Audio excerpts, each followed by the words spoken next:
Voter হালনাগাদের সম্পূরক তালিকা প্রকাশ, নতুন যুক্ত প্রায় ৪৪ লাখ। ভোট কেন্দ্রের নিরাপত্তা বাড়াতে পুলিশের জন্য ৪০,০০০ বডি ক্যামেরা কিনছে সরকার।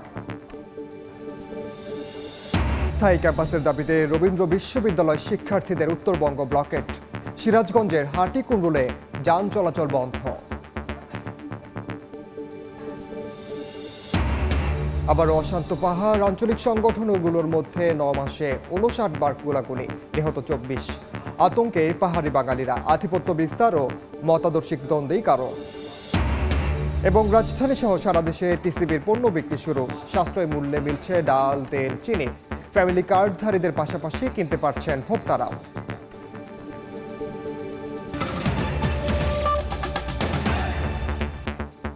সময় সংবাদের সঙ্গে আছি আমি ওমর ইনাম।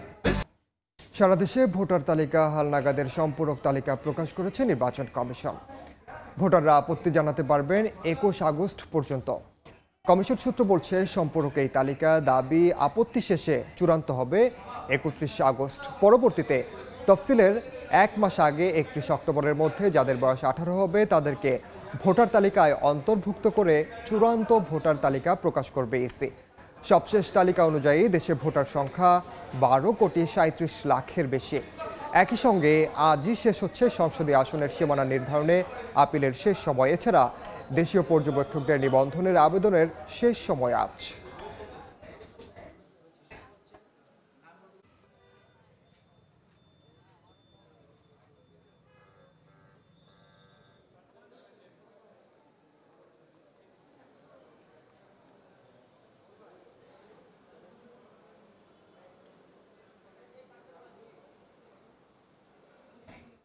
এই মুহূর্তে রাজধানীর আগারগাঁওয়ে নির্বাচন কমিশন ভবনে আছেন সহকর্মী কাউসারা চৌধুরী কুমু। সরাসরি যাচ্ছে তার কাছে।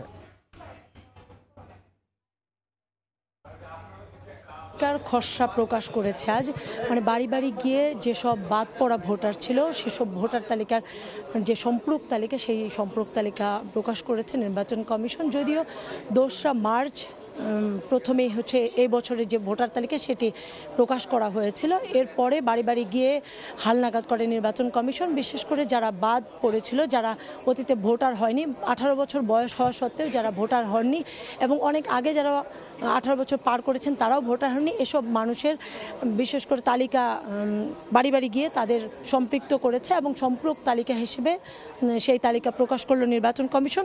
নতুন ভোটার হিসেবে যোগ হলো ৪৫,৭১,২৭০ জন মানুষ। এবং নির্বাচন কমিশনের তরফ থেকে বলেছে এই যে খসড়া ভোটার তালিকা, এটি আপত্তি শুনানি শেষে ২১ আগস্ট আবারও চূড়ান্ত ভোটার ২১ দিনের সময় দিয়ে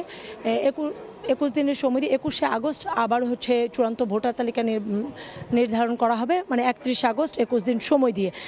এরপরে যে তফসিলের আগে আরেকবার চূড়ান্ত ভোটার তালিকা প্রকাশ করা হবে। যারা বিশেষ করে ৩১ অক্টোবর পর্যন্ত যাদের বয়স ১৮ হবে তারা নতুন ভোটার তালিকায় সম্পৃক্ত হতে পারবেন। অর্থাৎ তরুণ ভোটারদেরকে এবারে ভোটে অংশ নিতেই ভোটার তালিকা আইনে পরিবর্তন আনে কমিশন এবং এই আইন অনুযায়ী তফসিলের ১ মাস আগে পর্যন্ত নতুন যারা ভোটার তালিকায় অন্তর্ভুক্ত হবে তারা এবারের ভোট দিতে পারবেন। অর্থাৎ ত্রয়োদশ জাতীয় সংসদ নির্বাচনে তারা ভোট দিতে পারবেন। কারণ এই ভোটার তালিকা নিয়েই মূলত নানা রকমের আপত্তি ছিল। এই আপত্তি দূর করতে এবং মানুষের সব কিছুর ঊর্ধ্বে রাখতেই ভোটার তালিকা নতুনভাবে সংশোধন করেছে নির্বাচন কমিশন। এবং এই সবশেষ যে তালিকা প্রকাশ করা হবে তফসিলের ১ মাস আগে, সেই তালিকা অনুযায়ী ভোট দিতে পারবে নির্বাচন। সরাসরি যুক্ত ছিলাম নির্বাচন কমিশন ভবনে। ঝুঁকিপূর্ণ ভোট কেন্দ্রের নিরাপত্তা নিশ্চিত করতে পুলিশের জন্য ৪০,০০০ আধুনিক বডি ক্যামেরা কেনার সিদ্ধান্ত নিয়েছে সরকার। শনিবার রাষ্ট্রীয় অতিথি ভবন যমুনায় অন্তর্বর্তী সরকারের এক উচ্চ পর্যায়ের বৈঠকে এই সিদ্ধান্ত নেওয়া হয়। প্রধান উপদেষ্টা ডক্টর মোহাম্মদ ইউনূসের নেতৃত্বে বৈঠকে উপস্থিত ছিলেন স্বরাষ্ট্র উপদেষ্টা জাহাঙ্গীর আলম চৌধুরী, প্রধান উপদেষ্টার বিশেষ সহকারী খুদা বক্স চৌধুরী ও বিশেষ সহকারী ফয়েজ আহমেদ তৈয়ব। সভায় জানানো হয়, ক্যামেরাগুলো ভোট কেন্দ্রে দায়িত্ব পালনকারী পুলিশ সদস্যদের শরীরে স্থাপন করা হবে, যাতে যে কোনো অনিয়মের বিরুদ্ধে দ্রুত ব্যবস্থা নেওয়া যায়।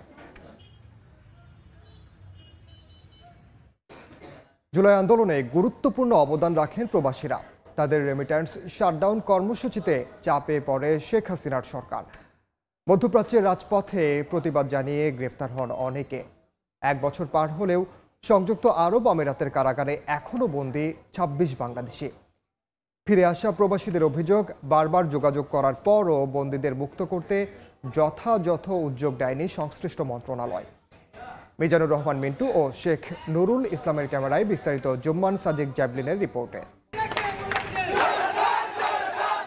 জুলাইয়ের মাঝামাঝিতে নির্বিচার গুলিতে ঝরা ছাত্র জনতার রক্তের উত্তাপ ছাড়িয়ে যায় দেশের সীমারেখা। গণ অভ্যুত্থানে রূপ নিতে থাকা আন্দোলনে সামিল হন প্রবাসীরাও। তৎকালীন শেখ হাসিনা সরকারের জন্য বড় ধাক্কা হয়ে আসে প্রবাসীদের রেমিটেন্স শাটডাউন। দেশপ্রেম আর বিবেকের তাড়নায় 24 জুলাইয়ে সংযুক্ত আরব আমিরাতের রাজপথে নামেন ইয়াসিন, জাহাঙ্গীর, মিজানের মতো তরুণ প্রবাসীরা, যার ফলশ্রুতিতে পুলিশের মামলায় গ্রেফতারের পর সহ্য করতে হয় অমানবিক নির্যাতন, হারাতে হয় সাজানো গোছানো জীবন। মন্ত্রীরা হাত জোর করে রেমিটেন্স পাঠানোর আহ্বান জানিয়েছিলেন, তারপরেও কিন্তু আমরা রেমিটেন্স পাঠাই না। কয়েকটা স্টেটে কিন্তু 19 জুলাই শুক্রবার একই সাথে কিন্তু আমরা এক একটা স্টেটে এক একজন নেমে গিয়েছি। আমার হাজবেন্ডকে কারেন্টে শক দেওয়া হয়, উল্টো লটকায় ওনাকে ঝুলন্ত অবস্থায় ওনাকে মারধর করা হয়। ওনার বাবা অসুস্থ, মা স্ট্রোক করছে, ওনার মা এখনো পর্যন্ত অসুস্থ। রিসেন্টলি আমিও অসুস্থ হয়ে গেছি, আমি দুইবার স্ট্রোক করছি। 5 আগস্ট স্বৈরাচারী সরকার পতনের পর অন্তর্বর্তী সরকারের প্রধান উপদেষ্টার সরাসরি হস্তক্ষেপে 27 সেপ্টেম্বর 57 প্রবাসীকে ফিরিয়ে আনা হয় দেশে। এরপর কয়েক ধাপে আরও 132 জন ফিরে আসেন। তবে এখনও কারাভোগ করছেন 26 জন। মামলাও চলমান। প্রবাসী কল্যাণ, পররাষ্ট্র আর স্বরাষ্ট্র মন্ত্রণালয়ে বারবার যোগাযোগ করলেও নেওয়া হয়নি কোনো দৃশ্যমান পদক্ষেপ।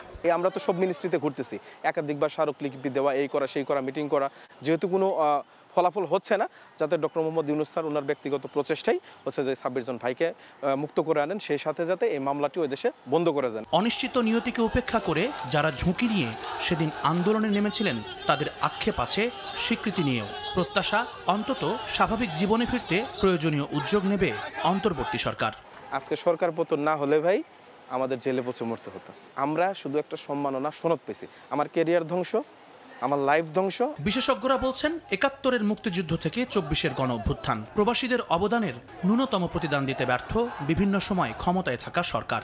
যারা বছরে $30 বিলিয়ন পাঠায়, যারা এই রাষ্ট্রের অর্থনীতির ভিত্তি, 71-এর মুক্তিযুদ্ধ বলেন বা সর্বশেষ জুলাই আন্দোলন বলেন, সবসময় যে প্রবাসীরা দেশের জন্য ভূমিকা রাখার চেষ্টা করেছে, সেই প্রবাসীদের কিন্তু আমরা যথাযথ মর্যাদা পরের কথা, ন্যূনতম যে সম্মান সেটাও কিন্তু আমরা দিতে পারিনি। 2 আগস্ট প্রবাসী কল্যাণ মন্ত্রণালয় থেকে জুলাই আন্দোলনে ভূমিকা রাখা প্রবাসীদের জুলাই রেমিটেন্স যোদ্ধার সম্মাননা সনদ দিলেও আর্থিক অনুদান বা সহায়তা পাননি কেউ।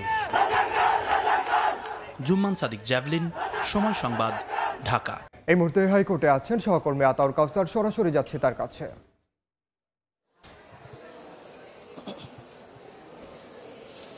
আলোচিত এই মামলাটি 2013 সালে পাশ হওয়া নির্যাতন ও হেফাজতে মৃত্যু নিবারণ আইন 2013-র প্রথম মামলা। এই ইশতিয়াক হোসেন জনি, যে মিরপুর পল্লবী থানায় তারা দুই ভাই মিলে 2014 সালে একটি বিয়ের অনুষ্ঠানে গিয়েছিলেন, সেখানে পুলিশের সোর্স সুমনের সাথে তাদের কোনো একটি বিষয় নিয়ে কথা কাটাকাটি হয়, যার প্রেক্ষিতে পুলিশের সোর্স তার ক্ষমতা ব্যবহার করে এবং পল্লবী থানার পুলিশকে খবর দেয়। পুলিশ এসে দুই ভাইকে গ্রেফতার করে আদালতে তাদের থানায় নিয়ে যায় এবং সেখানে তাদেরকে নির্যাতন করা হয়।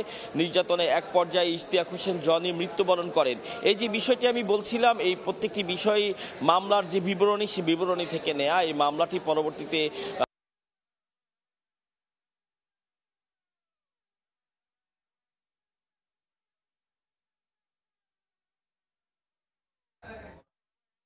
মধ্যে 3 জনকে যাবজ্জীবন কারাদণ্ড দেওয়া হয়েছিল এবং 2 জনকে 7 বছর করে কারাদণ্ড দেওয়া হয়েছিল। তো যে 3 জনকে যাবজ্জীবন কারাদণ্ড দেওয়া হয়েছিল, তাদের মধ্যে 2 জন বর্তমানে কারাদণ্ড ভোগ করছেন, একজন শুরু থেকেই পলাতক ছিলেন। তো যে 2 জন কারাদণ্ড ভোগ করছেন যাবজ্জীবন, তাদের দুজনের সেই 2 জন এবং যে 2 জনের কথা আমি বলেছি যে 7 বছরের কারাদণ্ড ছিল, তাদের একজন, মোট 3 জন আপিলে এই মামলার তাদের যে রায় হয়েছে সে রায়ের বিরুদ্ধে আপিল করেছেন। যে আপিলের শুনানি এই কদিন হয়েছিল এবং আজ থেকে 4 দিন আগে আজ রায় ঘোষণার জন্য একটি তারিখ নির্ধারণ করা হয়েছে এবং কিছু সময় আগে আমি সেই মামলা প্রত্যক্ষ করেছি। আমি দেখেছিলাম যে রায় এখনো পড়ছেন বিচারকরা, 2 জন বিচারক আছেন, তারা রায়টি পড়ছেন। হয়তো আর আধা ঘন্টার মধ্যে রায় ঘোষণা শেষ হবে। সেক্ষেত্রে আমরা দর্শকদের জানাতে পারবো যে এই আপিল বিভাগের যে রায়, সেই রায়ের কি সিদ্ধান্ত এসেছে। এই ছিল মিরপুরের আলোচিত ইশতিয়াক হোসেন জনি মামলার সর্বশেষ তথ্য আমার কাছে। সরাসরি যুক্ত ছিলাম হাইকোর্টে। ছাত্র জনতার গণ অভ্যুত্থান চলাকালে 5 আগস্ট রাজধানীর চানখারপুলে 6 জনকে গুলি করে হত্যা মামলায় সাক্ষ্য গ্রহণের পরবর্তী শুনানির দিন আগামীকাল ধার্য করেছেন আন্তর্জাতিক অপরাধ ট্রাইব্যুনাল। আজ সূচনা বক্তব্য প্রদানের জন্য নির্ধারিত থাকলেও তা পরিবর্তন করে আগামীকাল নির্ধারণ করা হয়। এর আগে সকালে 4 আসামিকে কারাগার থেকে প্রিজন ভ্যানে করে আন্তর্জাতিক অপরাধ ট্রাইব্যুনালে হাজির করা হয়। 4 আসামি হলেন inspector Arshad, constable Mohammad Sujon, constable Imaj Hossain Imon ও কনস্টেবল নাসিরুল ইসলাম। এই মামলার প্রধান আসামি সাবেক ডিএমপি কমিশনার হাবিবুর রহমান সহ 4 জন পলাতক রয়েছেন। মামলার পলাতক 4 আসামিকে ট্রাইব্যুনালে হাজির হতে গত 3 জুন পত্রিকায় বিজ্ঞপ্তি প্রকাশের নির্দেশ দেওয়া হয়। সময় সংবাদে আরও থাকছে, শাহজালাল বিমানবন্দরে কার্গো ও গ্রাউন্ড সেবায় রেকর্ড 1,500 কোটি টাকা আয়। সক্ষমতা বৃদ্ধি কারণ বলছে বিমান। আরও ভালো করতে জবাবদিহি নিশ্চিতের তাগিদ।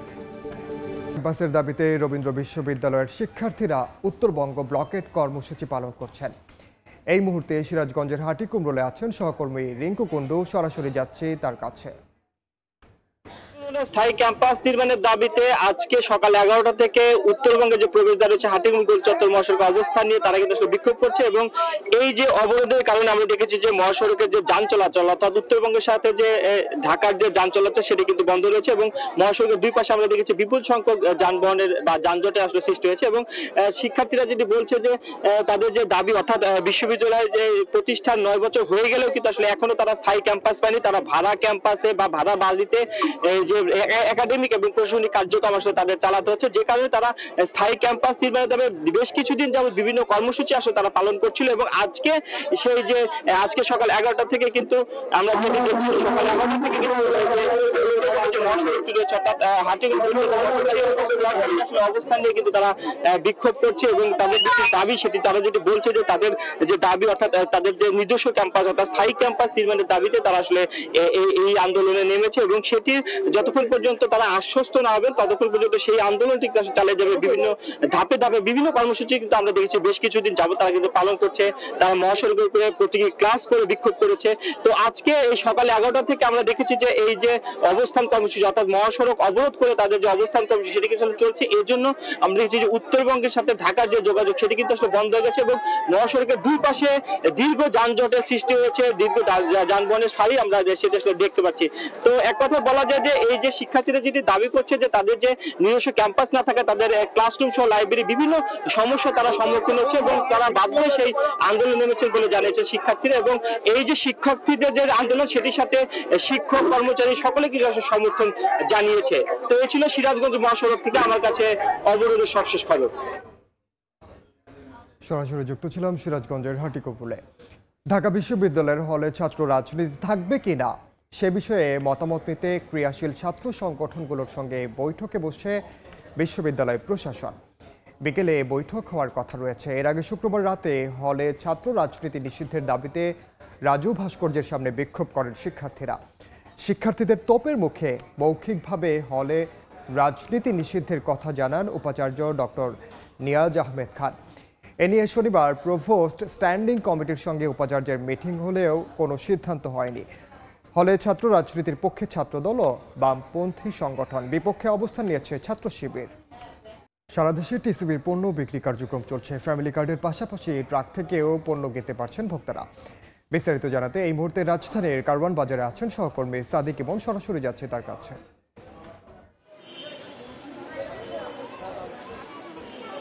স্বল্প আয়ের মানুষের সুবিধার্থে সরকারের বিপণন সংস্থা ট্রেডিং বাংলাদেশ অব কর্পোরেশন আজ রোববার থেকে কিন্তু পণ্য বিপণন শুরু করেছে। আজকে ঢাকার 7টি পয়েন্টে এসব পণ্য বিপণন শুরু হচ্ছে। ঢাকা ছাড়াও কিন্তু রয়েছে চট্টগ্রাম, গাজীপুর, কুমিল্লা, ফরিদপুর, পটুয়াখালী, বাগেরহাট সহ বিভিন্ন স্থানে কিন্তু পণ্য বিপণন করা হচ্ছে। ঢাকাতে আজকে থেকে 13 সেপ্টেম্বর পর্যন্ত শুক্রবার বাদে 30 দিন এই টিসিবি পণ্য বিক্রি করা হবে। আর ঢাকার বাইরে 19 দিন অর্থাৎ 31 অগাস্ট পর্যন্ত শুক্রবার বাদে এইসব টিসিবির পণ্য কিন্তু বিতরণ করা হবে। আজকে যে এই যে এখানে দীর্ঘ লাইন, এইটা কিন্তু যে ট্রাকটি এসেছে টিসিবি, সেটা কিন্তু তেজগাঁও থেকে পণ্য নিয়ে এসেছে। তারপরে কিন্তু দীর্ঘ লাইন, তারা কিন্তু অপেক্ষা করছেন টিসিবির পণ্য নেওয়ার জন্য। আর এই পণ্যের যে প্যাকেজ, সেখানে সর্বোচ্চ 2 কেজি ভোজ্য তেল 230 টাকায় পাওয়া যাবে। 2 কেজি মসুরের ডাল, সেটা পাওয়া যাবে 140 টাকায়, এবং 1 কেজি চিনি সর্বোচ্চ 80 টাকায় পাওয়া যাবে। তো এখানে কিন্তু একটি ট্রাকে 500 জন মানুষের কাছে বিক্রি করার মতো পণ্য রয়েছে। আর তাছাড়া দেখা যাচ্ছে যে এখানে কিন্তু ফ্যামিলি কার্ডধারী যারা রয়েছেন তাদের কাছে কিন্তু পণ্য বিক্রি করা হচ্ছে। ফ্যামিলি কার্ডের বাইরেও যারা আছেন তাদের কাছেও কিন্তু সব টিসিবি পণ্য বিক্রি করা হচ্ছে। তো দেখা যাচ্ছে যে এই যে দীর্ঘ লাইন, একটু পরেই কিন্তু শুরু হবে টিসিবি পণ্য বিপণন।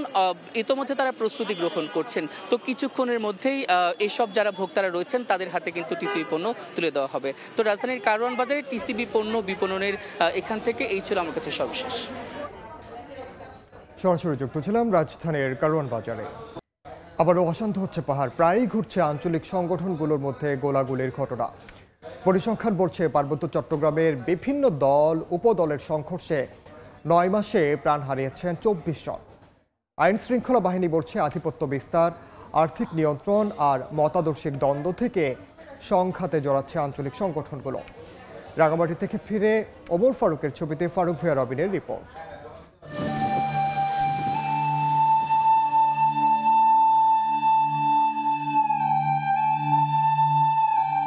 সবুজ পাহাড়, ঝর্ণা, হ্রদ আর নদ নদী, বৈচিত্র্যে ঘেরা প্রাকৃতিক সৌন্দর্যে অপরূপ পার্বত্য চট্টগ্রাম।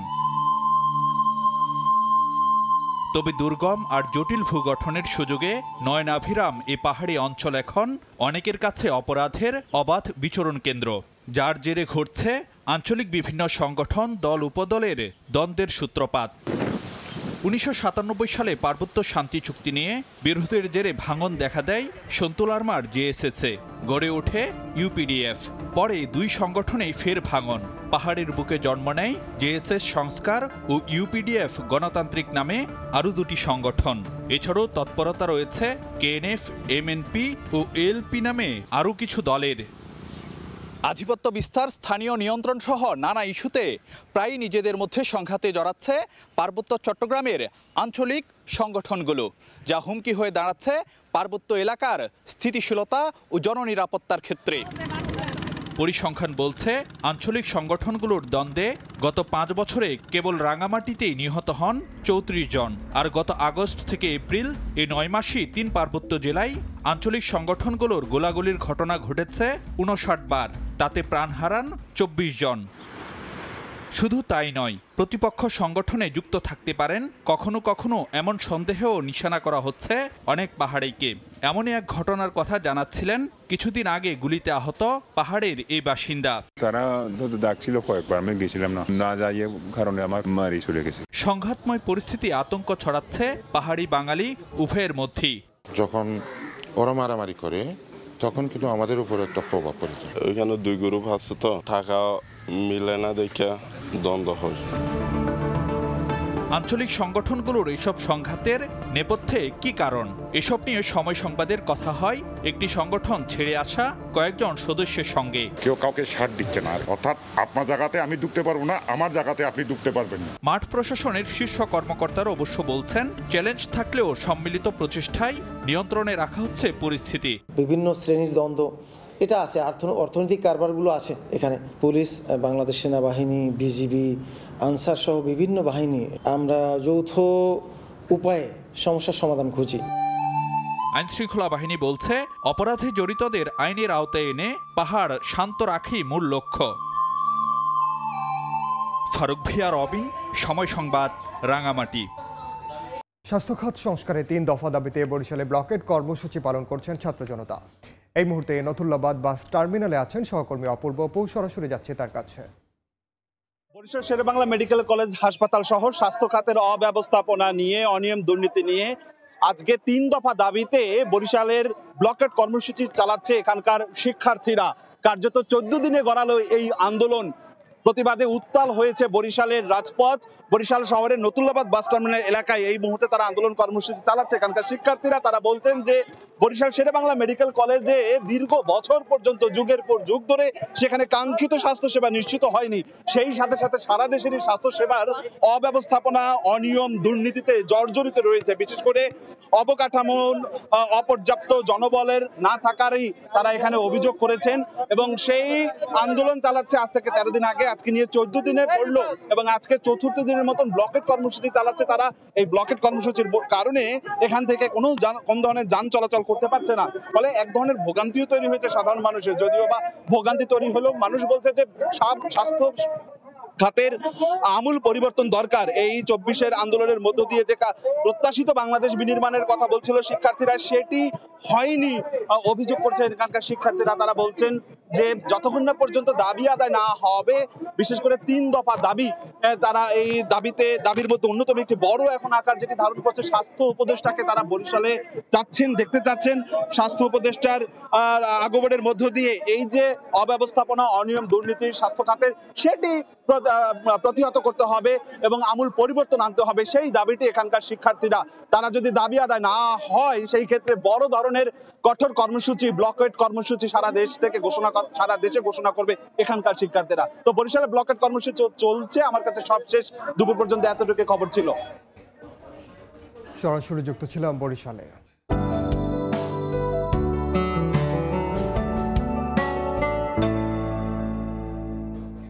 দেখে নেব আজকের বাতাসের মানসূচক। বায়ুমান বিষয়ক সংস্থা IQ Air এর সূচক অনুযায়ী বাংলাদেশে এখনকার বাতাসের মান: ঢাকা বিভাগের বায়ুর মান 50, যা ভালো, বাতাসের আর্দ্রতা 59%। চট্টগ্রাম বিভাগে বায়ুর মান 51, এটি সন্তোষজনক, বাতাসের আর্দ্রতা 77। রাজশাহী বিভাগে বায়ুমান 107, যা সহনীয়, বাতাসের আর্দ্রতা 70। সিলেট বিভাগে বায়ুর মান 60, যা সন্তোষজনক, বাতাসের আর্দ্রতা 74%। খুলনা বিভাগের বায়ুর মান 50, এটি ভালো, বাতাসের আর্দ্রতা 69। বরিশাল বিভাগে বায়ুর মান 57, এটি সন্তোষজনক, বাতাসের আর্দ্রতা 65। রংপুর বিভাগের বায়ুর মান 101, যা সহনীয়, বাতাসের আর্দ্রতা 62। ময়মনসিংহ বিভাগে বায়ুর মান 73, যা সন্তোষজনক, বাতাসের আর্দ্রতা 67%। সারা দেশে বায়ুর মান সবচেয়ে ভালো ঢাকাতে 50 আর সবচেয়ে খারাপ রাজশাহীতে 107। সময় সংবাদ। দেশের বাইরের খবর। যুক্তরাষ্ট্রের নিউ ইয়র্কের টাইমস স্কোয়ারে বন্দুক হামলায় 3 জন আহত হয়েছেন। স্থানীয় সময় শনিবার ভোরে এই হামলার ঘটনা ঘটে। নিউ ইয়র্ক পুলিশের তথ্য অনুযায়ী ম্যানহাটনের 44তম স্ট্রিট ও 7th অ্যাভিনিউয়ের কাছে একটি ফাস্টফুড রেস্তোরাঁয় কিশোরদের মধ্যে সংঘর্ষের পর গোলাগুলি শুরু হয়। এতে 2 জনের পায়ে এবং 1 জনের গলায় গুলি লাগে। হামলার পর 17 বছর বয়সী এক সন্দেহভাজন কিশোরকে আটক করেছে পুলিশ। এদিকে ম্যারিল্যান্ড অঙ্গরাজ্যের বাল্টিমোর শহরে আলাদা বন্দুক হামলায় অন্তত 6 জন আহত হয়েছেন। পুলিশের ধারণা পূর্ব শত্রুতার জের ধরে হামলা হতে পারে। হামলাকারীকে ধরতে এরই মধ্যে অভিযান শুরু করেছে নিরাপত্তা বাহিনী। এশিয়া কাপ ও নেদারল্যান্ডস সিরিজ সামনে রেখে ফিটনেস টেস্ট দিয়েছেন প্রাথমিক স্কোয়াডে থাকা ক্রিকেটাররা। জাতীয় স্টেডিয়ামে সকাল 7টায় ট্রেনার নাথান ক্যালির অধীনে শুরু হয় এই ফিটনেস টেস্ট। প্রথমে ওয়ার্ম আপ, স্ট্রেচিং শেষে 50 মিটারের স্প্রিন্ট করেন ক্রিকেটাররা। এরপর শুরু হয় মূল পরীক্ষা। 6 মিনিট 40 সেকেন্ডে 1600 মিটার রানিং করতে হয়েছে শান্ত মিরাজদের। এর আগে মিরপুরে 2 দিন ফিটনেস ট্রেনিং করেছেন ক্রিকেটাররা। ছুটি শেষ হলেও এদিন ফিটনেস টেস্টে যোগ দেননি T20 অধিনায়ক লিটন দাস। আর এ দলের সফরে অস্ট্রেলিয়ায় আছেন নুরুল হাসান সহ প্রাথমিক স্কোয়াডের 5 ক্রিকেটার। এরপর আগামী 15 আগস্ট নতুন পাওয়ার হিটিং কোচ জুলিয়ান উডের অধীনে শুরু হবে স্কিল ট্রেনিং। এ পর্যায়ে শীর্ষ সংবাদগুলো জানিয়ে দিচ্ছি আরেকবার। ভোটার হালনাগাদের সম্পূরক তালিকা প্রকাশ।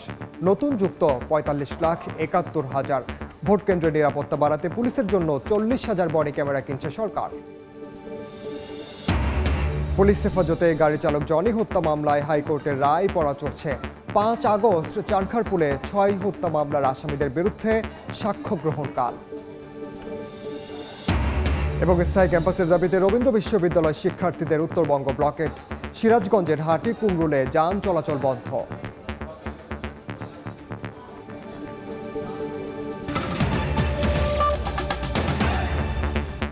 এই ছিল সময় সংবাদে, সঙ্গে থাকুন সময়ের।